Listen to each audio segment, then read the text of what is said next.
હવામાન નિષ્ણાંત આંબાલાલ પટેલે ખેડૂતોની ચિંતા વધારતી આગાહી કરી છે।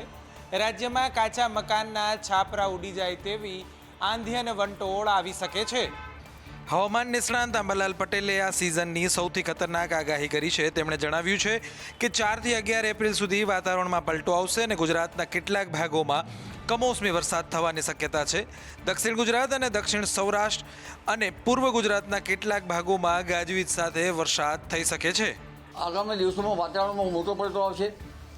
તારીખ 4 થી 11માં પણ વાતાવરણમાં મોટો પલટો આવવાની શક્યતા છે। લગભગ દેશના ઘણા ભાગોમાં હવામાનમાં પલટો આવતો કમોસમી વરસાદ ગાજવીજ સાથે કોઈ ભાગમાં વરસાદ થવાની શક્યતા છે। રાજ્યમાં માવઠાની આગાહીને લઈને ક્યાંક વાદળછાયું વાતાવરણ રહ્યું તો અમુક જિલ્લાઓમાં હીટવેવની અસર પણ દેખાય છે। કચ્છના ગાંધીધામમાં વિકરાળ આગ લાગી હતી અને આ આગે ત્રણેય બાજુથી પેટ્રોલ પંપને ઘેરતા લોકોના જીવ તાળવે ચોંટ્યા હતા। જવાહરનગર નજીક શંકર ટિમ્બર માર્ટ નામના લાકડાના ગોડાઉનમાં ભીષણ આગ લાગી હતી। ગોડાઉનથી માત્ર 25 થી 30 મીટરના અંતરે ગાયત્રી પેટ્રોલ પંપ આવેલો હોવાથી સ્થિતિ વધુ ચિંતાજનક બની હતી। હવાની દિશા પેટ્રોલ પંપ તરફ હોવાથી વિકરાળ આગે પેટ્રોલ પંપની ત્રણેય બાજુથી ઘેરી લીધું હતું। સ્થાનિકોમાં ભયનો માહોલ છવાયો હતો। આગની ભયાનકતાનો અંદાજ એ વાત પરથી લગાવી શકાય છે કે આગના ગોટે ગોટા 5 કિલોમીટર દૂરથી સ્પષ્ટ દેખાતા હતા। આગની જાણ થતાં જ આસપાસના ગામોના પાણીના ટેન્કર્સ ઘટના સ્થળે પહોંચ્યા હતા।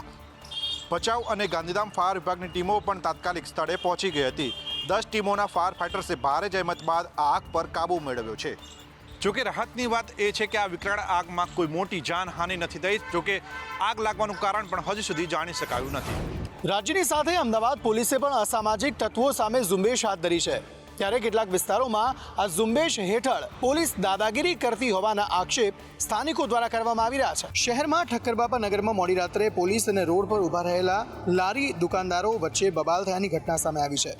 લારી ધારક યુવકનું કહેવું છે કે પોલીસે તેમને ખોટી રીતે માર માર્યો છે અને લારીઓ બંધ કરાવવા દાદાગીરી કરતા હોવાનો પણ આરોપ લગાવ્યો છે।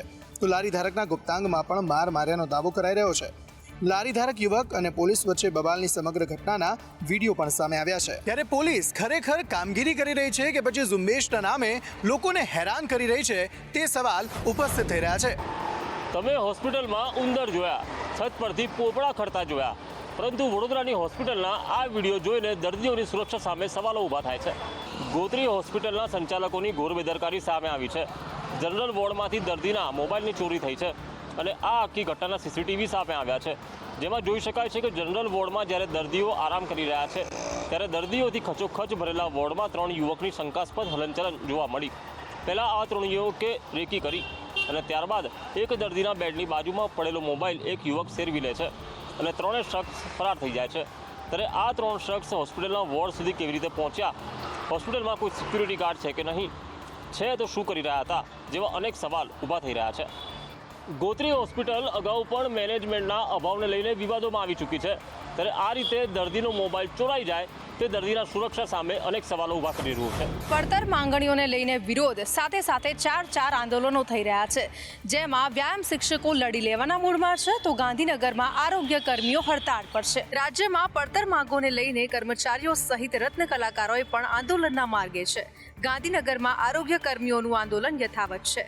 આજે સત્યાગ્રહ છાવણી ખાતે પોલીસે વિરોધ કરી રહેલા આરોગ્ય કર્મીઓની અટકાયત કરી હતી, તો બીજી તરફ ગાંધીનગરમાં વ્યાયામ શિક્ષકોનું આંદોલન પણ યથાવત છે, જેના સમર્થનમાં આજે કિસાન કોંગ્રેસના નેતા પાલ આંબલિયા આવ્યા હતા।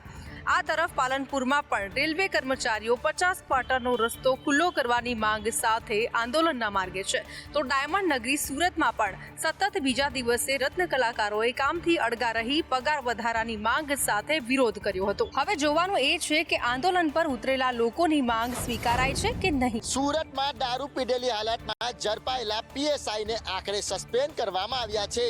પોલીસ ચોકી નજીક જ પીએસઆઈએ સ્થાનિકો સાથે બબાલ કરી હતી। સુરતના રાંદેર પોલીસ સ્ટેશનના પીએસઆઈ દારૂ પીધેલી હાલતમાં ઝડપાઈ ગયા બાદ તેના સામે કાર્યવાહી કરવામાં આવી છે। દારૂ પીતા ઝડપાયેલા પીએસઆઈ જેને સસ્પેન્ડ કરવામાં આવ્યા છે, ઘટનાની વાત કરીએ તો ગતરોજ રાંદેર વિસ્તારમાં દારૂ પીધેલી હાલતમાં પીએસઆઈ ઝડપાયો હતો. સ્થાનિકોએ ભેગા મળીને પીએસઆઈને પોલીસને સોંપ્યો હતો. સ્થાનિકોએ પીએસઆઈનો વિડીયો બનાવ્યો અને વાયરલ કર્યો હતો. સ્થાનિકોનો આક્ષેપ છે કે પીએસઆઈએ દારૂના નશામાં હતો અને સ્થાનિકો સાથે આવીને બબાલ કરી હતી. આ પીએસઆઈની કારમાંથી દારૂની બોટલ પણ મળી આવી હતી. ત્યારે પોલીસે હાલ તો તેના બ્લડ સેમ્પલ લઈને કાયદેસરની કાર્યવાહી હાથ ધરી છે. ગુજરાતમાં દારૂ વેચાઈ રહ્યો છે. બેફામ દારૂ લોકો પી પણ રહ્યા છે. દારૂ પીને નબીરાઓ વિસ્તારને બાનમાં લઈ રહ્યા છે. સુરતની આ ઘટના છે કે જ્યાં એક દારૂડિયાએ આખા વિસ્તારને બાનમાં લઈ લીધું. પુનાગામ વિસ્તારમાં નશામાં ધૂત યુવકના આતંકનો વિડીયો સામે આવ્યો છે. સીતાનગર ચોકડી પાસે સિટી બસ પસાર થઈ રહી હતી ત્યારે અર્ધનગ્ન હાલતમાં એક યુવક બસની આગળ ઊભો રહી ગયો હતો. યુવક આગળ ઊભો રહી જતા ચાલકને બસ રોકવાની ફરજ પડી હતી. અવનવા ત્રાગા કર્યા બાદ આ યુવક બસ આગળ રોડ પર જ સૂઈ ગયો. યુવકે હંગામો મચાવતા ત્યાં લોકો પણ એકઠા થઈ ગયા હતા.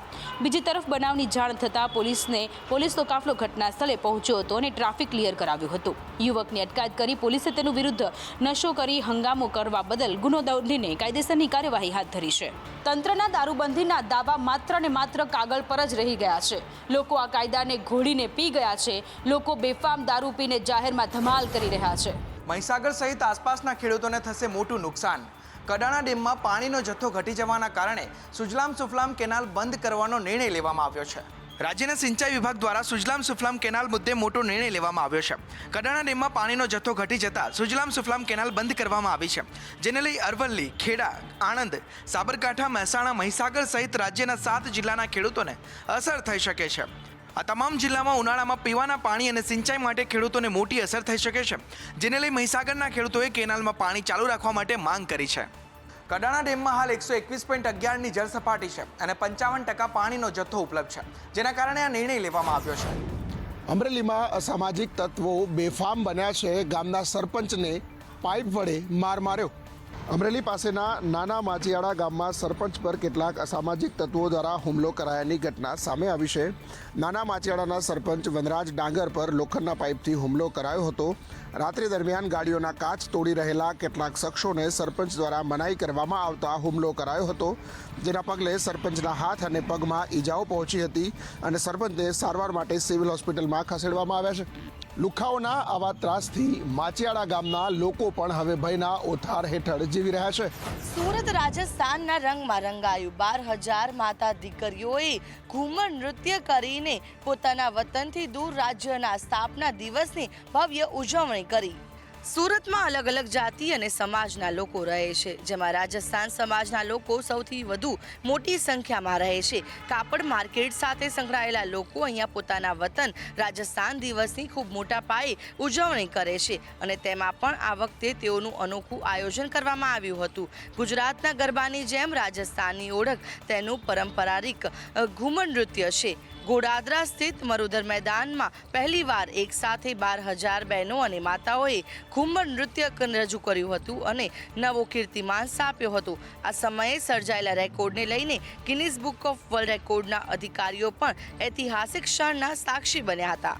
12,000 માતા દીકરીઓએ એક સાથે ઘૂમર નૃત્ય કરીને વર્લ્ડ બુક ઓફ રેકોર્ડ્સ અને ગુજરાત બુક ઓફ રેકોર્ડ્સમાં સ્થાન મેળવ્યું. ઉત્તર વાહિની નર્મદાની પરિક્રમા હાલ ચાલી રહી છે, ત્યારે નર્મદાની પરિક્રમા કરવા આવતા લોકો માટે નહાવાને લઈને ખાસ વિશેષ વ્યવસ્થા કરવામાં આવી છે. નર્મદે હરના નાદ સાથે ઉત્તર વાહિની નર્મદા પરિક્રમા હાલ ચાલી રહી છે. આ પ્રસંગે સાધુ સંતો અને નર્મદા પરિક્રમામાં આવેલા લોકોની સુરક્ષાને ધ્યાનમાં રાખીને તંત્ર દ્વારા તૈયારીઓ કરવામાં આવી છે, જે અંતર્ગત નર્મદા નદીમાં મગરોના ભયના કારણે સ્નાન પર પ્રતિબંધ મૂકવામાં આવ્યો છે. બીજી તરફ શ્રદ્ધાળુઓ નર્મદા સ્નાનથી વંચિત ના રહી જાય તે માટે નર્મદાના અલગ અલગ ઘાટ પર નર્મદાનું પાણી લઈને ફુવારા મૂકવામાં આવ્યા છે, જેમાં શ્રદ્ધાળુઓ સ્નાન કરી નર્મદા સ્નાનની ધન્યતા અનુભવી શકે. જોકે ફુવારામાં પણ સ્નાન કરીને લોકો ધન્યતા અનુભવી રહ્યા છે અને પોતાની પરિક્રમા સફળ થઈ તેવું પણ કહી રહ્યા છે. ગીર સોમનાથમાં ત્રિવેણી સંગમની આરતીમાં સર્વધર્મ સમભાવની લાગણી જોવા મળી. મહાઆરતીમાં વાલ્મીકી સમાજ પણ જોડાયો. પ્રભાસ તીર્થના ત્રિવેણી સંગમ ખાતે મહાઆરતીમાં વાલ્મીકી સમુદાય જોડાયો હતો. સર્વધર્મ સમભાવ અને વસુદેવ કુટુંબકમની ભાવનાના ઉદ્દેશ્ય સાથે સોમપુરા તીર્થ પુરોહિત દ્વારા વાલ્મીકી સમાજને મહાઆરતી માટે આમંત્રિત કરાયા હતા. દેશમાં સ્વચ્છતા માટે જેને શ્રેય જાય છે એવા સફાઈ કર્મચારીઓ પરિવાર સાથે મહાઆરતીમાં જોડાયા હતા. હિરણ, કપિલા અને સરસ્વતી એમ 3 નદીના પવિત્ર સંગમ ખાતે હવે નિયમિત સંધ્યા આરતી યોજાવાની છે. દરરોજ અલગ અલગ સમુદાય મહાઆરતીમાં સામેલ થાય છે. આપણી ભાવના છે વસુદેવ કુટુંબકમ, એટલે કે સૌને સાથે લઈને ચાલો, જેનું ઉદાહરણ આજે ગીર સોમનાથમાં જોવા મળ્યું અને આ પહેલને સૌ કોઈએ વધાવી.